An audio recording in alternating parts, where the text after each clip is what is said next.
Today, thousands and thousands of Africans and many countries in Africa have conflicts.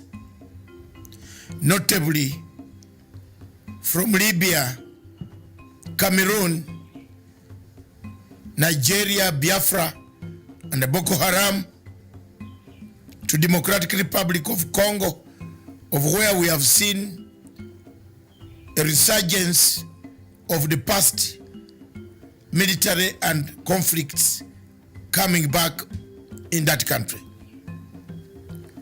Hundreds and hundreds of people have been displaced, killed, maimed, tortured, raped, several of them dying of hunger, starvation, and other natural causes.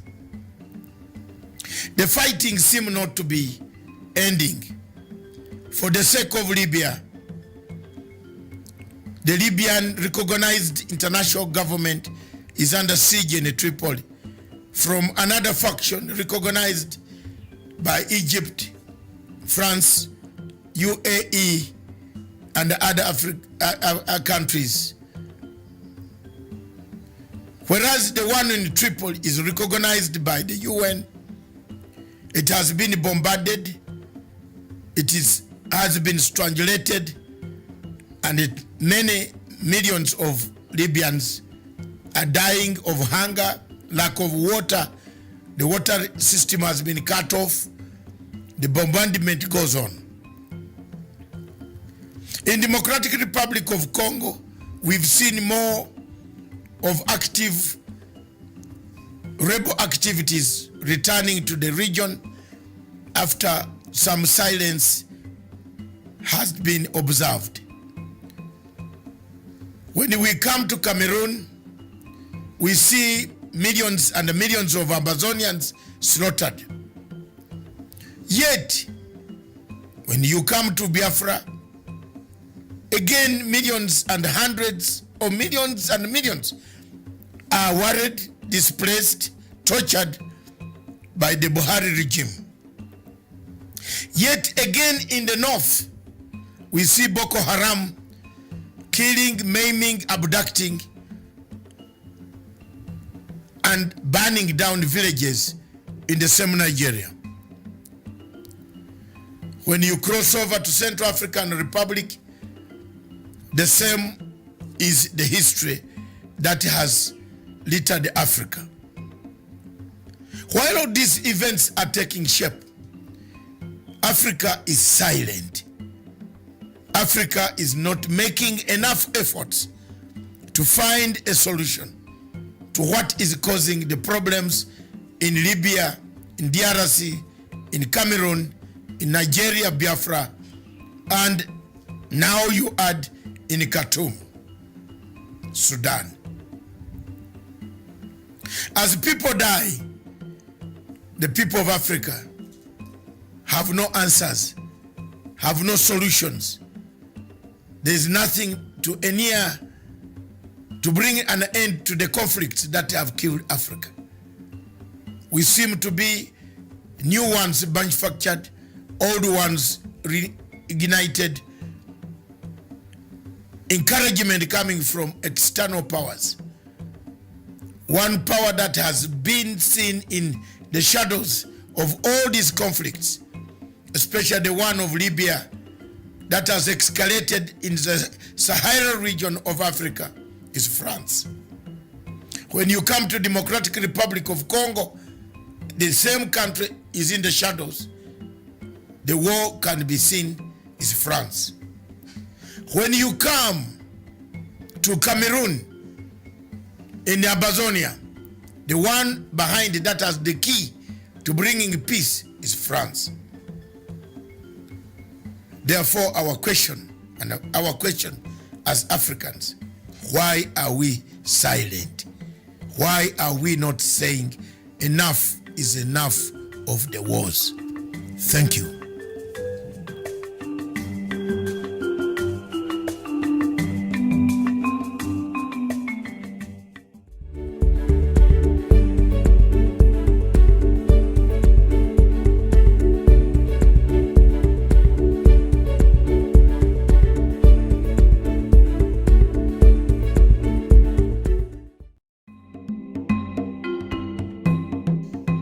There are a number of countries in Africa that produce oil. Kenya today became one of the member states of oil producing countries in Africa. It exported its first oil where President Uhuru Kenyatta flagged off the oil that was got from Turkana in one of the northeastern parts of this country. But is oil a curse to Africa? Is oil a curse to the entire places where oil is found? We see in the Middle East, the wars in Iran, in Saudi Arabia, in Yemen, in United Arab Emirates. It has developed the area in Qatar. We all have many cities, skyscrapers coming up because of the proceeds from the oil. But can Africa emulate that example and bring the same oil proceeds to make sure that it makes lives better for the people, the betterment of the people of Africa and their families and their other activities? I want to see that. But I might not be able to explain why Africa always falls a victim. Are there external forces that make the oil in Africa to become sour? Is it the competition of the oil companies, Total and Shell BP and others that come to Africa to take the share of the oil? Simply because we have no energy, ability to be able to drill the oil ourselves, refine it ourselves. It is shocking, therefore, to go to Nigeria, for example, a country that produces third in the world for oil production, has no petrol at petrol station. Is this not a curse? If it's not a curse, what do you call it? Thank you.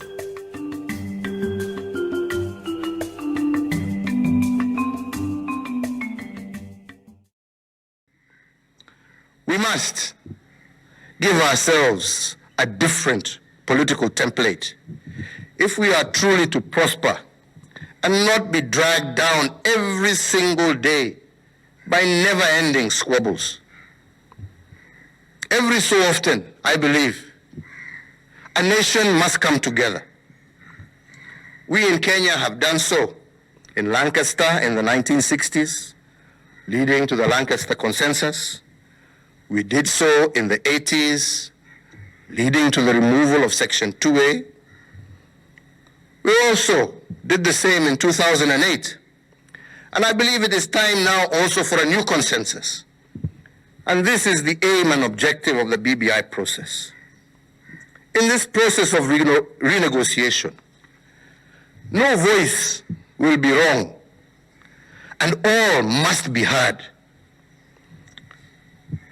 The process must be inclusive, and it should spell, fellow Kenyans, an end of ethnic majoritarianism, and I believe an end to the winner-take-all politics. Fellow Kenyans, we are on a path, I believe, to end the cycle of election crises, and that is the only way we can win our battle of economic prosperity. And I want to assure all Kenyans, for me, I am not against any single person, but I am for 47 million Kenyans to take the next step forward.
Afternoon to you. Thank you so much for joining us this bright and lovely afternoon here in Nairobi. If you're from church or you're going to church or you're just taking your time to relax and have a good time with your family and friends, thank you so much for joining us. This is another edition of Africa Showdown, and with me is my co-host, none other than Dr. David Matanga himself. Doctor, good afternoon. Yeah, good afternoon, Miriam. Good afternoon, Africa. Good afternoon, wherever you are in Tripoli, in Mogadishu. The 8 MPs in Mogadishu, who sent you there? What mission are you doing in Mogadishu? Good afternoon. Wherever you are in Kampala, good afternoon. Wherever you are in Kigali, Dar es Salaam, Maputo, Lusaka, Harare, Zimbabwe. Regime change closely coming. Watch the steps, those in Zimbabwe. In this show, Africa Showdown, we shall look at several countries, South Sudan. But first, we shall, South Sudan, Cameroon. Top on agenda today is Cameroon. The French must be hard on Paul Biya. We want now to turn the fire on the French. From now onwards, we are turning our target on the French government to pressurize Paul Biya to release these guys to go home, to have their state. After all, France can continue to have a stake in Cameroon. We change tactics in our activism. We shall look at another country, Miriam. And also after Cameroon, we shall go to Uganda, where we look at, is it elections or rubber stamp? Remember, Uganda is going to its elections next year. And also after that, Zimbabwe, George Soros increases stakes of regime change. And Somalia, is the government using terrorists to target Kenya? Yes. This is a very serious one. The government in Mogadishu seems to be a terrorist government itself. And it is using, if you see the actions of Farimajo and the other people today in Mogadishu, they are more of terrorists than government. So African Union must start knowing. I have always been there, and I caution people in Africa. Those who fail to see my logic, I bet they will not see the sunshine. Thank you very much. Let's begin with Kenya. The BBI and the political ramifications, implications. One of the things that annoyed me this weekend and at the same time made me happy is that the people of the mountain, the people in Mount Kenya have shown what they want. One vote, 1 man, 1 shilling. What do you vote for? We vote for services. Yes. Efficiency, effectiveness, and equity. If you don't have equity, if you don't have effectiveness, if you don't have efficiency, then what do you vote for? 1 vote, 1 man, 1 shilling. You can't vote for a desert. You vote for a man. A man votes for a vote. A man picks a vote, casts the vote, uses 1 shilling. If you have 200 million people, let each man have a shilling. We shall cure poverty. Have you seen the logic? Yes. I think that something is coming out. And Kenyans have not really understood. They can't understand. The people shouting are not understanding. I want to loud the people of Mount Kenya. 1 man, 1 vote, 1 shilling. That's it. If you cast your vote, you are casting for a better life. You are not casting a vote for a desert. Yes. And also something very interesting happened during the BBI rally yesterday, which I think was very unnecessary. I don't know what you make of the storming out of Moses Kuria and Kipchumba Murkomen. Moses Kuria, Kipchumba Murkomen, whatever you call him, I want to tell you, and I want to address His Excellency the Deputy President direct. My television does not miss words. Mr. Deputy President, I am not against you.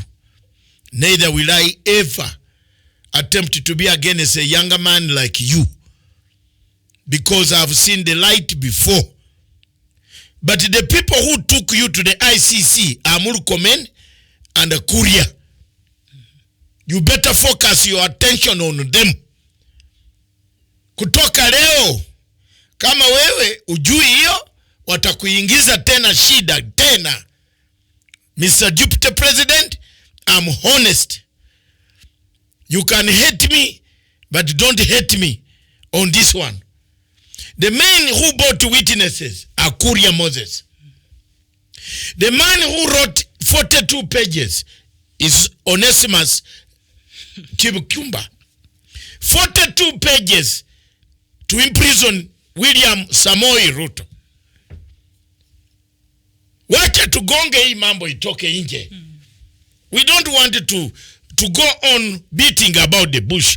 Wacha tulime watu. Murkomen wrote 42 pages detailing how Ruto was forming an army in the Rift Valley. Can he today produce those 42 pages? If he doesn't produce, I'm producing them, because I have them. Moses Kuria brought witnesses to fix William Ruto. And Moses Kuria is the one trying to, is he paying back or is he trying to clean himself? Kenyans must be told the truth. Enough is enough. If the Deputy President doesn't watch out these guys will bring violence. Imagine what would have happened in Meru. Imagine the other crowd that stayed in the stadium started chasing this other crowd. Imagine this other crowd had told the leaders, they had told, if you see people bring problems here, let's beat them. People would have died in that stadium. We are being very chaotic. People would have died in that stadium. Gentlemen, ladies and gentlemen, Kenyans, watch me. Watch this sleep. I have been taking the truth and talking the truth, carrying the truth. I am the only person who stood up. Hata kama unataka kusema nini sema, what will you do? I am the only person who stood up to defend these 6 men whom you had wanted to fix, whom Makao Mutua and the other agencies wanted to be slaughtered in The Hague. Now Moses Kuria brought witnesses and he pretends to be near William Ruto all the time. Mzee William, wewe uko na shida. Watakufunga tena hawa. They will cause violence there. And this ICC will come and say, trace where the money came from. Helicopter. Where did they get the helicopter from? It could be one of the helicopters of William. Now, you people, be careful about this. I am not against the Deputy President. No.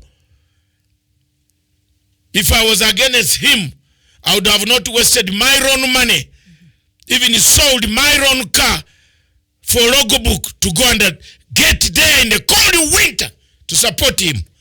Wacha niseme itoke kwa kifua yangu. You have molested people. These gentlemen are going to bring the Deputy President down. The messengers are very wrong messengers, because all of them are ICC conduits. Moses Kuria admitted to the world that he bought witnesses for 2,000 shillings to fix William Ruto. Mr. Open Society Foundation, George Soroman, and the Rainbag man. This guy and a firm in Rainbag, this so-called Professor Murukomen. He got money from Rainbag. They worked together with Rainbag to fix Ruto, to create an ordinary network. Jameni wa Kenya, muamuke, mutoke kwa hii ngiza. Talk away from this. These guys are going to bring violence. Why do you go to a rally if you don't want it? That is the point. That is something I struggle to understand, because they've said they really are not for the BBI. So why show up? And also, I think a couple of months ago, they'd said that they would be holding the parallel rallies. I don't know what happened, but for the sake of peace and just cohesion, if you feel that you don't agree with whatever is being said there, don't show up. Yes. Why show up and be immature when you do that? Because you are a leader. You claim on the same platform, you are a leader of majority. Selected by President Uhuru Kenyatta. You find other leaders that you lead in a meeting. You disrupt it. You want to cause violence. All along, when he was standing in the podium, in the dais, he was trying to create confusion. Now, imagine there is another group that was anti-Moses Kuria and started closing the gate and fighting inside the stadium. These guys should be told, these younger men, all of them are immature, adolescent, juveniles. They have gone to school, but they behave like a student.